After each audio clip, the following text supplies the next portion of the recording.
Yeah, I mean, it's like what is left in Ethereum if the rollups leave? But then at the same time, like Ethereum does have to do stuff that will cause them to leave. So it's sticky situation. I'm not sure what the play really would even be at this point. I'm curious if you guys have any ideas. I don't know how to pivot this.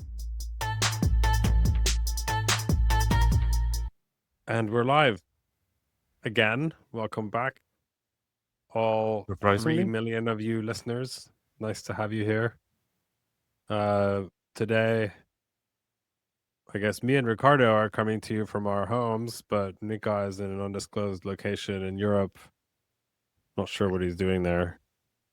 Seems to be underwater based on his video, but The does quality is water poor. But I don't think it's. I don't understand why the quality is so poor. Yet there's nothing I can do about it. But it doesn't seem to bother the recording either. So this is the situation we are in, and now we must move forwards. Apologies to all the listeners who are now wasting their time listening to this. I don't think yeah, anybody actually watches the video anyway. everybody was tuning in to YouTube for HD video of Mika and Casalo is going to be sorely disappointed by There's the recording, yeah. man. Anyone who's watching this on an Apple TV is going to be horrified. Does water like block signal? Like, can it function as like a Faraday cage if you're deep enough? Okay, I thought we had like 45 minutes and now we're gonna go on that particular tangent. No. I'm Okay, putting my foot okay. down on this thing. Okay. Fine. We'll get on to our agenda, which we've diligently prepared far ahead of time. Is Ethereum screwed? Yes or no? We can go around the room first, and then we can talk about why. Yeah. I mean, definitely. I don't think I'm saying anything new. Back when we last did predictions, I think one of my predictions was basically that the only spike that BTC was going to see was if it can announce kind of like a staked ETF, and that was going to get mercilessly sold into because the platform seems to be going nowhere. So yeah, I am on the pretty screwed side of that question. Mika? To take the more optimistic approach, Ethereum probably will have somewhat of a life cycle as kind of the RWA issuance platform for the kind of TradFi institutions coming in the beginning for a while. It's the least risky in their opinion. It's kind of the most established, and that gives it kind of like the L1 shelf life of doing something, which is in the TVL sense, at least kind of high value for a while. I don't think that translates to like revenue numbers, nor do I think that necessarily continues on in the future, but it is kind of like a reason for a midterm, like Ethereum will have that kind of narrative to it. And I think people will misinterpret that. And you'll see like a lot of stuff on Twitter about, oh yeah, we're the chain that all the institutions use because we're the best, right? And we're the most decentralized and stuff like that. And that's how they're choosing it, where versus it's like much simpler, which is that, okay, over time, I don't know, like Solana gets de-risked just by the nature of time passing forward and things happening there that eventually kind of supplants it. But I think that's a positive case. I mean, that's Yeah. fair. Yeah, I mean, yeah, it's important to define what screwed means. I think, what I'm talking about is not that Ethereum will disappear. I think that's fairly unlikely to happen. Like Lindy does matter. But more like, is it going to be sort of like in relative decline towards other things? And there, I think it kind of depends. So, I mean, it's clear, I think, that it's in relative decline towards relative to BTC. But then when you look at the other stuff, it's not like anything else is like clearly catching up either in terms of market value. So it's sort of like an interesting dynamic. But I do think that it's in a pretty bad position right now. While Ethereum will probably be semi-fine, I think the hundreds of like Ethereum sort of related projects will probably be not fine. I like what will happen. People are not, there's a lot of talk on crypto Twitter and elsewhere about like all these things, like these dramatic moves. People are getting excited about like the Ethereum Foundation is doing something, and I do think it's good. Like we should definitely be doing stuff. At the same time, I think once it becomes clear that you just can't change things quickly in the Ethereum world, a lot of that excitement will wane. Like, like realistically, how quickly are we going to shift from EVM to RISC-V? Like, I think we're talking 5 years plus. And on that time frame, people will be super disillusioned. Like once we realize, and it's just the nature of it. There's too much legacy. There's too many stakeholders. It's impossible to get anything done. And I think it's quite problematic. And now, like the L2s kind of they did work, right? Like L2s did work. Base is like, if base was an L1, like it would be a significant L1. But it kind of screwed over the Ethereum business model. And now, like, I think the transition is going to be painful. Like Vitalik just wrote, and it seems like the EF is focusing more on the L1, which is good. But then its current competitive kind of dynamic is very much reliant on L2s. And so if you focus away from L2s, then what? Like L1 is not going to be competitive for a long time. And so I think like the problem here is like a lot of the expectations on Ethereum, a lot of projects that build stuff relating to Ethereum need things to happen on a 1 to 3 year time scale. And Ethereum cannot make things happen on a 1 to 3 year time scale. Yeah. I mean, on that definition, I think I keep bringing up the fact that nothing ever dies in crypto. So yeah, I don't think it's like Ethereum is going to implode and disappear tomorrow. I don't think they're ever going to recapture the developer imagination again the way that they did at one point, which is my definition for a platform being good. It's kind of like, I don't know, if you were Microsoft in 2002, like your market share could slide for decades and you still have a massive bankroll to try other things. One of the issues with Ethereum is that they have one thing, the platform to focus on. The other issue that they kept bringing up on L1 versus L2 discussions, which I can recall if we went into this on the pod, but was the fact that part of the theory of the hypothesis from Ethereum fundamentalists was that a lot of innovation was going to happen on the layer 2s, and this will trickle down and get adopted by the L1 at some point. And that never happened, partially because the EF doesn't move quickly enough, and partially because basically the L2s they were disincentivized basically from the L1 improving, because the L1 being slow was basically the only thing that justified the L2's existence. So you basically have a community that has 4 years been at odds and competing with itself. And I'm not entirely sure how do you move back without a massive amount of political maneuvering, which is not something that the EF has a huge history of doing.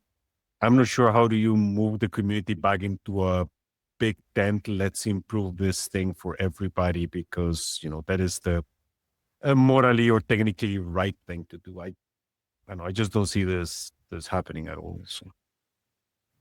I think people kind of misunderstood incentives quite clearly in the ecosystem, and especially kind of when the mindset was more fringe and more kind of idealistic in some sense, kind of the very, very early adopter community.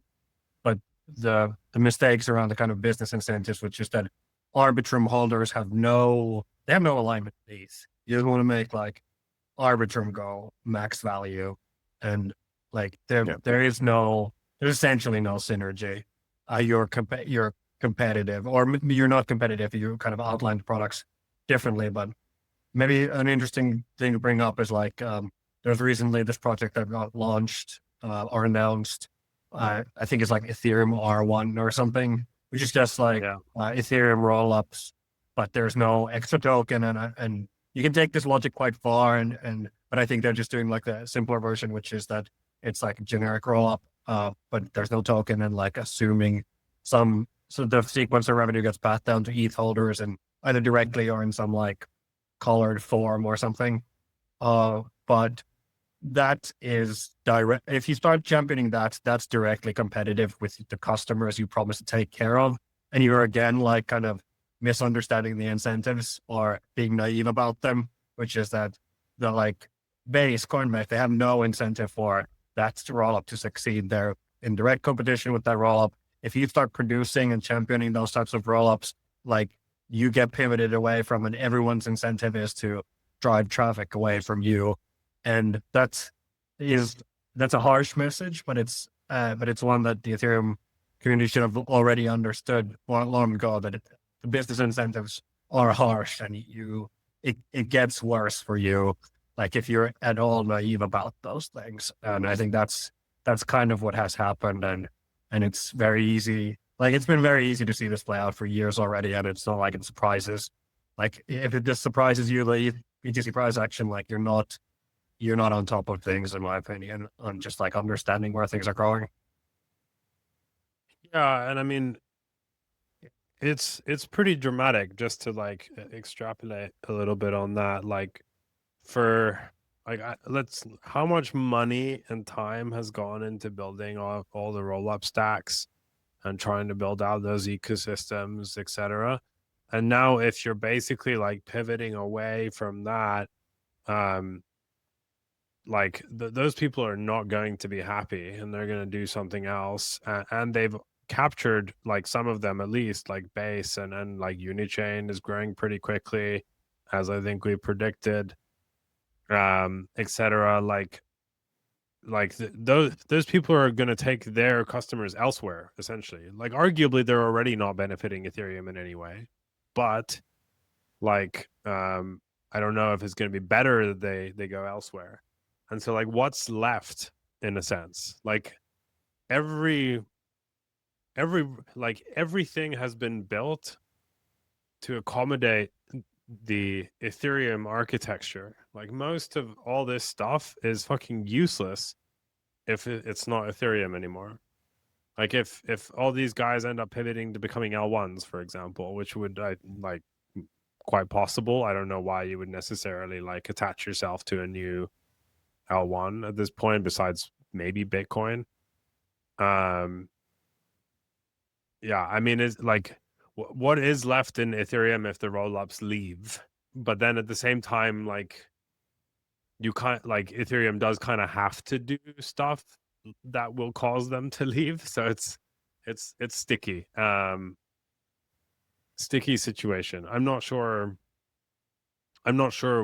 what the play really would even be at this point. I'm curious if you guys have any ideas. Like I don't know how to pivot this. So you've just like every announcement now, just like even if all the rollups don't go by themselves, like can you imagine like the Polkadots of the world, like they're going to be offering these guys all kinds of crazy things to like jump ship.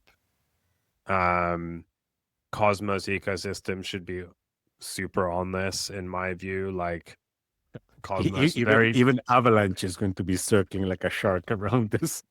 Exactly. Like, right. So it's like, it's every ecosystem wants a piece of the pie, and like this is like Ethereum is going to be weak for quite a while, and so like how much hemorrhaging happens during that time,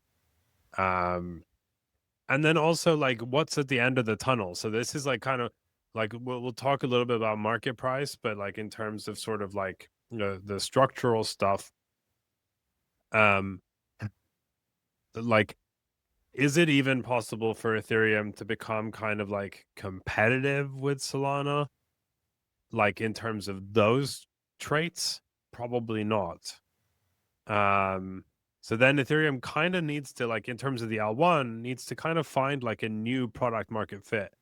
And that's like a crazy thing to do when you're like a $200 billion protocol, right? Like pivoting to find product market fit with 200 billion of value at stake. If you take into account all the token stuff, probably a lot more. So like, yeah, I don't know. It seems Yeah. sounds like your question is how would you salvage this, right? Yeah, well, I mean, I think that's exactly the question, and Yeah.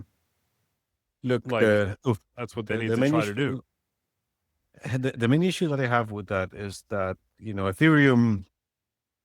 Okay, one of the issues with talking about Ethereum ethos or culture, what have you, is that there's the ethos of the Ethereum Foundation, which I'll grant is very focused on decentralization and neutrality, and then there's the ethos of whatever is the community, and you're gonna have different people giving you different answers about that. But the one thing that I always keep telling people is that the culture for your community or your group or whatever is not whatever principles you outline. The culture is the worst thing that people know they can get away with, right? And basically all the companies like building L2s on top of Ethereum have learned that they can get away with extracting a lot of value from the base platform. This is the culture now. They can be saying other things, they can be thinking other things, but the point is that they are on a platform where they get to extract the stuff instead of this accruing to a thing that is ostensibly securing them. Once something has been so entrenched, and this thing has been going on for years, and I mean 3 years in crypto's an eternity, you don't get to trivially change that, which means, again, a lot of this are likely to just, if they continue operating, are likely to just get an Ethereum-ectomy, basically, and just go their own way. And then how long are you playing? How long do you need to spend rebuilding a new community on top of that with a perspective that is more aligned, that is ideally more aligned to the ethos that the EF purports? That's not, I mean, never mind how many years is going to take you to switch from the EVM to RISC-V. Building a new community with a new culture, that is a major undertaking right there. So, no, I mean, I would be grasping at straws right now. I have no idea. The layer 1, layer 2 discussion is also, it kind of obfuscates it so much. Like, it's the lingo we use, but it's like, you really, in the context of the valuation of the business, you shouldn't be using those terms. It's just like chain, bridge. Like, it's those, they have nothing to do with Ethereum, like ultimately, like these chains, base has nothing to do with Ethereum to me. Like in the sense that base's growth is Ethereum's growth. That there's like nothing which supports that. There's no reason to think that they're actually misaligned in their incentives. If more like every single DEX transaction that happens on the Ethereum L1 is in some sense away from the base one. Like that's a bit not true, but like it is like conceptually true. So yeah, I don't really have like there's no upgrade path to me. There's nothing like, there's no way we're out of this. And also just to throw it out there as well, because I don't recall if we had discussed this on the pod, but I'm not going into the specific details, but you guys know that I had this conversation with a, let's say, very Ethereum focused fund a few months back. And one of the questions that this character asked me was if I thought that the EVM or Solana were going to win or what. And basically when I kind of corralled him down to what he meant regarding regarding numbers. My estimate at the time, which I think still holds for the next 3 years, is that I did think that you might end up with more programs running on the EVM, let's say, than on Solana, just because you can take one of these things and run it on 5 different chains. But I didn't think that there were going to be more teams on any particular singular EVM focused chain or even Ethereum that they were going to be on Solana either. And I don't know, I still have seen anything to convince me that that is not the trend that we're following. Basically, Teemu, sorry, I interrupted. No, I was like, I just checked something, and one thing to say in Base's defense is the native asset is ETH. So there is some correlation in that case. And like basically, rollups that use ETH as a native asset, that does mean something. Like if the gas token was something else, they would be even more decoupled. Yeah, but maybe, yeah. Like it depends. That's also like a kind of longer discussion. I think ultimately, like on paper, you come to the conclusion that it doesn't matter, but like in practice, it does matter. In the real world, it matters. But like if you just run the exercise on why it should matter, like on paper, it doesn't. Right? So yeah, but so how to save Ethereum? So I have a plan, which I've had for a very long time. But I don't think it's actually going to happen like this. So, I mean, I've said many times on the pod a long time ago, I've been telling people this ages ago. I think Ethereum should compete with Bitcoin on best SOV. Ethereum has the benefit of still being able to change things. And in fact, the financial or the economic aspects of the chain are kind of the easiest things to change. And so what you're trying to, in that scenario, do is design better economics for SOV than what Bitcoin has. And I think Bitcoins are definitely not the best. The downside of this is that in order to build the SOV narrative, you need a lot of time to go by, and you need a lot of people to buy into the narrative. But it's something that you can still do even as a big chain. That's kind of the point. And Ethereum is much better positioned to do it than anyone else. And so if you're like giving up kind of like the roll-ups anyway, I think that would be the way to go. Like that's the only thing you can get all stakeholder buy-in for, is something that will, like, the expectation is this will make them more money in like the relatively short term. And the reason I don't think it's actually going to happen is that there's too many different forces at play. Like it's whatever Ethereum Foundation decides to do, the actual implementation of that is not a coordinated, centralized effort. It's this like mishmash of all kinds of stuff happening on a permissionless platform. What would you do, by the way? Already. Like what would you do in practice when you say like prioritize SOV features? I would.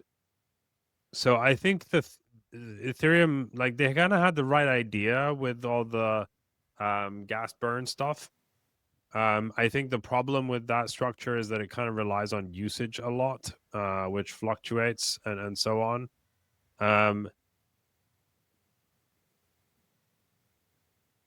It could be that simply like, so, okay, one sort of side point is that Bitcoin's economic structure may stop functioning in the next 50 years. And so it could be that someone who wants to compete on SOV just needs to wait for that to occur. That's like one possibility. No, you're BTC chart is going to reverse in 50 years. No. I'm saying also, like maybe you are not able to actually like unseat Bitcoin until that happens. That's not to say that you shouldn't do stuff now. But I think it's like creating some kind of structure for a very clear financial structure that is very non-inflationary. That's kind of like what you need to go for. And I think there's a lot of options for how to do that. I think tying it to usage is maybe not the best idea. Like I think the usage simply isn't enough, and like in order to significantly increase usage, you need to go through the whole roadmap of making L1 better, blah blah. It's going to take forever, so you need to do something else. I don't know what exactly it should be, but like it doesn't need to be usage driven, as Bitcoin has shown us. It just needs to be very clear and very predictable, and lead to like better on paper economics than Bitcoin. And I think in theory, with proof of stake, you should be able to do that, because you can make proof of stake a lot more efficient than proof of work in terms of like the cost input to run the chain. And so you should be able to create economics which are quite compelling, and then you need a big narrative shift.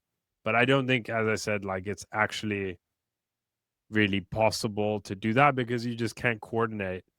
Like it happened with Bitcoin because simply Bitcoin couldn't do anything else. Like Ethereum has this option because they still can do stuff, but the fact that they can do stuff and the fact that so many things are possible on the platform also sort of like distributes the attention in a very different way and creates a lot more conflict in terms of people's ideas of what should be done. And so it's much harder to kind of come to consensus. With Bitcoin, it was like, do you want to be digital gold or do you want to be poor? Like that's these are the two options. Yeah, that's something that I wanted to say. The one issue with one advantage that Bitcoin had in messaging, let's say, is that I'd have to a point did not require coordination for messaging, because this is the thing that it does. It's going to do nothing else. Either you talk about this or there's absolutely nothing you can talk about at the end. That's exactly what I mean. Yeah, like so you either talk about this or we're poor. Yeah. Whereas if in general, the Ethereum Foundation, let's just talk at the Ethereum Foundation here, because let's say that they're the only ones that I could bet have a, let's say, not immediately extractive view on the immediate future of Ethereum. So they're the ones that you would have to trust for messaging. I don't think the Ethereum Foundation has been great at messaging ever. And nor it seems like the Ethereum community at large has been. I mean, like, what was the thing at some point, like ultrasound money, and like just keep coming up with terms that look like spit out of a word salad? We ran the triple point asset as kind of the variation of this, which is like, oh, it's a productive asset. Oh, it's like not, I can't remember what the 3 points are anymore, but like, like it's a productive asset, but it still has like the digital gold characteristics essentially. And that didn't fly in the face of the market. Ultrasound.money, the website, which is used to track the burns and analytics on it, unfortunately made like a flippeting price chart, which I thought was like the sign of this is so over. Like it was so tasteless as well. Like you're supposed to be providing like data and analytics, and like, I don't know, I think you're I'm glad that got wrecked. Like, and I hated that when that happened. So I don't know. I think that one of the issues, even if you were to bring out like the most appropriate mechanics for this, and then trust people that those mechanics are going to remain there for the next 20, 30 years, whatever it is, right? Because again, if there's something that the Bitcoin community has demonstrated, for better or worse, is how reluctant they are to change stuff. So suppose that you were to come up with new mechanics and convince the crypto community at large, or the asset manager community at large, that those mechanics will remain in a predictable manner for the next still 20, 30 years, you still have to figure out a way to communicate it and drill it into people and repeat a single message until you're tired of saying it, which is around the time that people start to hear you. So I don't know. That seems optimistic. Yeah. Well, this is the thing, right? Like, flexibility has its downsides. Flexibility and this like endless pivoting also means that you like, in order to credibly be an SOV, you need a long period of consistent sort of sticking to that narrative. That's the thing. It's not flexibility has its downsides, right? Because say the same downsides would apply to a platform like Solana, which we were just saying it's actually kicking its ass, generally speaking. But the thing that I was downsides will eventually apply to Solana. I'm sure.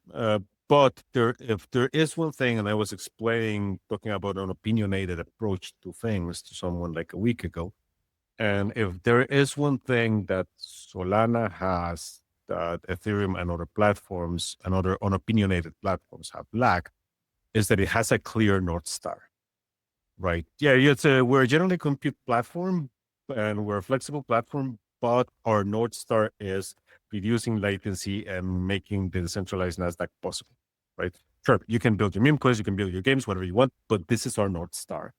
And I don't think the Ethereum community in general has ever had anything that I could point to a North Star before, beyond, again, the majority of projects at some point paying lip service to centralization while they run on what is effectively a multi-sig. Well, to push back on that, just, because, I don't know, because fuck you, Ricardo. I'm joking. So like the thing with North Stars, I agree that North Stars like that are helpful. The thing is, like, the markets usually disagree with the North Star. You could argue that this has occurred exactly the same way with Ethereum. There was like some kind of North Star for what Ethereum is going to become, and then like the reality of crypto turned out different. And I think it's like quite possible that the reality of crypto turns out different than Solana's North Star as well, which eventually may cause it to be in the same position. It's basically like this is where we thought we were going, but actually like this is what's generating all the money, right? True. And that with Ethereum, that was DeFi. Like it took a while for like the Ethereum community to realize like DeFi is where all the money is, and like actually we should be doing that. And by that point, like Ethereum had been around for many years. I'm So I'm not saying that having a North Star guarantees market success in any way, and you could have the completely wrong North Star and stick to it through, when you should be changing direction. But what I'm saying is that if nothing else, when you have a North Star, is very clear. It provides a unifying view to the community for how to talk about this platform, right? Which is what Ethereum lacks. Basically, why should we use you? Is the answer that provides. I agree. It's also about just quickly, Solana has like a kind of centrally dictated North Star, which is like important in the beginning and then makes total sense. I think the question that's much harder to answer is kind of like what we were discussing earlier, which is like before, like after that's no longer possible, really. Like Vitalik can't dictate the Ethereum community's North Star, which is kind of a good thing. But then it creates a situation of like, how do you like organically generate a collective North Star in that kind of situation? Which again, Bitcoin managed to do because there was simply no other option. But like, how do you do that? Like, we do need to have an answer for this, because like, if every network is purely reliant on basically some dictator having enough influence, like, I'm not saying they're a dictator of the network necessarily, but like somebody being so influential that they can guide the entire community in terms of their North Star, I don't think that's like the best outcome either. That like we can talk about generational changes and all this stuff, like, like what happens when X or Y dies, like, like how does succession? Warren Buffett retired. Does anybody think like the next guy is as cool as he is? Probably not. This kind of stuff, right? And I think is a super interesting question. Like I actually haven't seen any writing about that. I feel like somebody should write about that. Like how do you form like narrative consensus in a network with like thousands of stakeholders who all hold different views?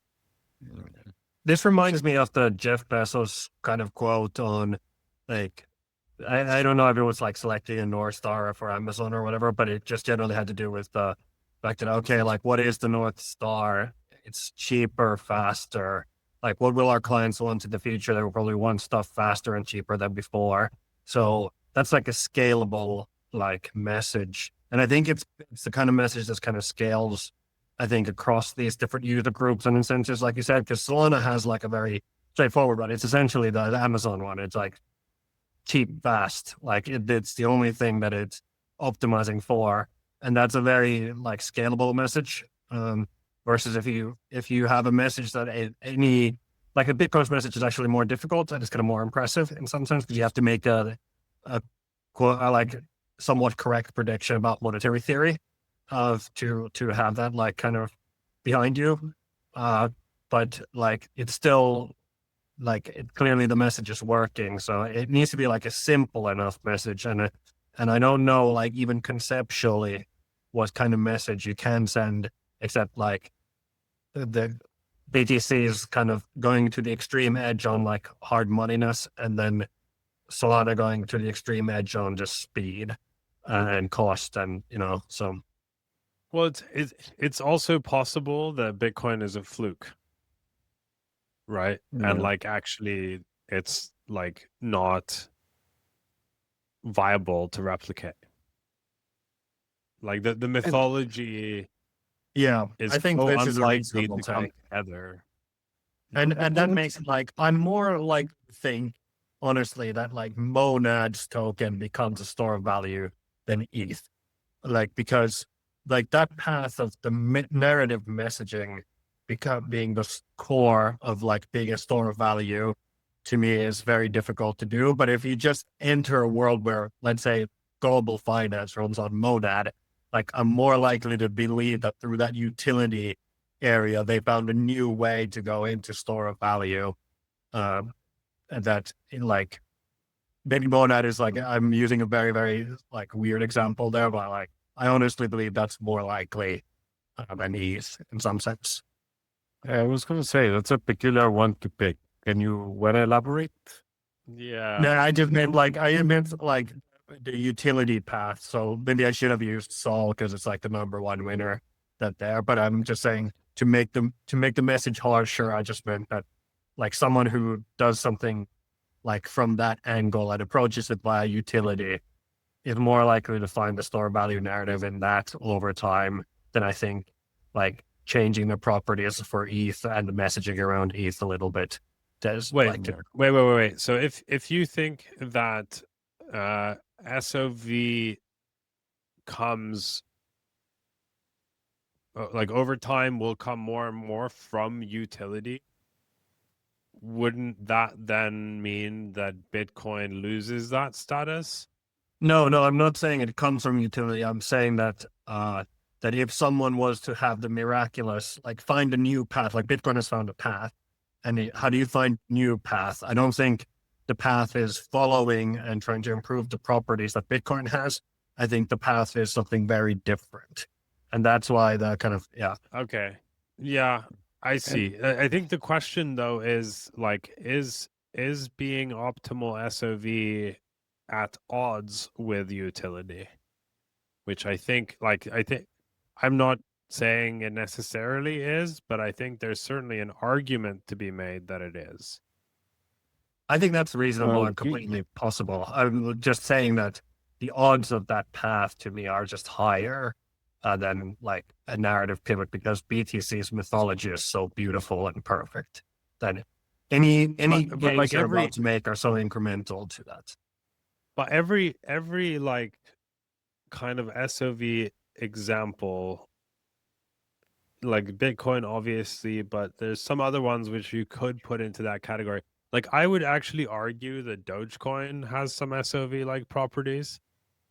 And every example sort of in that line of thinking that I can think of is largely non-utility. Like, I don't think there's really any examples of something that has utility that has gained any store of value like properties. It seems almost like you're coming at this from the opposite direction of Gresham's law. Bad money drives out good because people will hoard good money while using bad money to transact because they care less about storing it. So it almost seemed like arguably bad money has more market utility because it's what people actually end up using on a daily basis. That kind of the hypothesis about why utility and store of value are at odds here, Teemu? I don't really have a hypothesis. I'm more just pointing out that certainly seems to be the, like, there's some economic stuff which I think contributes, which is like the things that have kind of like basically we have Bitcoin and then a bunch of like meme coins that have like, and we haven't seen enough meme coins over time yet necessarily to say, but like they have pretty strong staying power. And I think that comes partially from the economics just being very free market, sort of almost by default. And then narratives that by definition cannot rely on like technical execution, which gets harder and harder over time as you grow, and is also kind of like an infinite rat race in general. So like to some degree the trust comes from the fact that the thing hasn't changed, won't change because it can't change, like doesn't do anything now, is not going to do anything in the future. Like everything with utility needs to change all the time to stay competitive with whatever like utility people are looking for, and that change makes it sort of potentially harder to perpetuate the narrative that like this is going to remain the same for 100 years. But I like Okay, that might that's not fair. be true, and I totally get Mika's thing of like maybe the next one, if there is a next one, is going to have a dramatically different path. Like I can buy that, but I do think there is some friction between like doing the Solana competing at the edge thing and remaining the most stable, consistent thing at all times, Yeah. I think the only counter argument that's reasonable to make to that is that we haven't seen these systems really at real scale yet, and like as the backbone of like society in any meaningful way. So if we get to that point ever with like Solana or whatever chain, like that may be a very, very different future. And because the outcome is so successful and so large, maybe a lot of the thinking right now kind of undersells what that future might look like. Okay, guys, I just came up with the best thing right now to analyze for 3 minutes. So do you think that crypto has front run the sort of market opportunity by so much that actually like what TradFi, like, because if you think about it, like TradFi is going to be thinking about this thing of like, okay, like how do we replace some kinds of like transfers and bank whatever stuff? And you don't even need programmability for that. In fact, programmability probably confuses the fuck out of everyone. They're like, why? What's the point? Like, all they want like bit shares, like this sort of stuff. They want fucking I can send money, I can create assets, done. Don't want anything else. I have all the other stuff in my databases. So could it be that actually like when these things start getting adopted at scale, like having more utility in the sense of how crypto people think about it could be harmful. Sorry, harmful to what? Like valuations overall, or Harmful to getting adoption in sort of mainstream things, because do you need a DEX? No. What you need is a faster Bitcoin, and you need the ability to issue assets on the platform. That doesn't. Does that matter? I mean, for instance, the fact that there is a text there, does that hurt in the institution that only wants to issue their own USD? and the token DEX thing? and the DEX is the most liquid venue to trade any of these Yeah, assets. it doesn't. So I don't see what that would hurt. Basically, I don't think it know. necessarily provides an Like, advantage for the use cases. But I'm just saying the only thing with institutional adoption is the thing that does nothing, and the other stuff that does all kinds of shit is not getting the same adoption.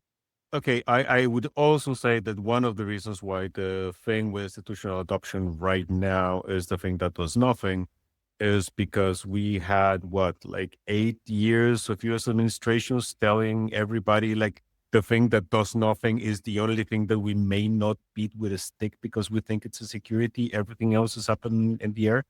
So how things may look in a couple of years after people have kind of like deprogram themselves from whatever uncertainty that created could be different. Like, we can't just discount all that institutional anti-messaging that the US did for quite a while. Okay, we need to go, so let's just end on yes, 8 years of hardship for crypto assets, but we survived. I would not have believed that we got this far back in 2012. It's pretty funny that, Bitcoin is talked about on fucking CNBC like on a daily basis. Like, that's wild from the perspective of 2012. And by the way, one objection to what you said, and we are not going to have enough time to go into this, but the one objection to what you said is about the narrative of Solana being dictated by a dictator. I think that it's only I don't mean that there's a dictator. I meant like, no, but I mean even if Tori were a dictator, right? I think that it's not dictated by an individual. I think it's dictated by the choices those individuals made when the platform was born. Basically, there were trade-offs in this, and I think that basically platforms where there are trade-offs are going to have a much easier time building narratives because they're going to track a particular type of people who are willing to put up with those trade-offs. That's true. Granted, Ethereum was started back in the days when the trade-off space, like Ethereum created the trade-off space, so we can't expect Ethereum to necessarily have made all the trade-offs with today's view. But anyway, thank you, everyone. Hope you liked this weird ranty episode, and we'll catch you next time. That's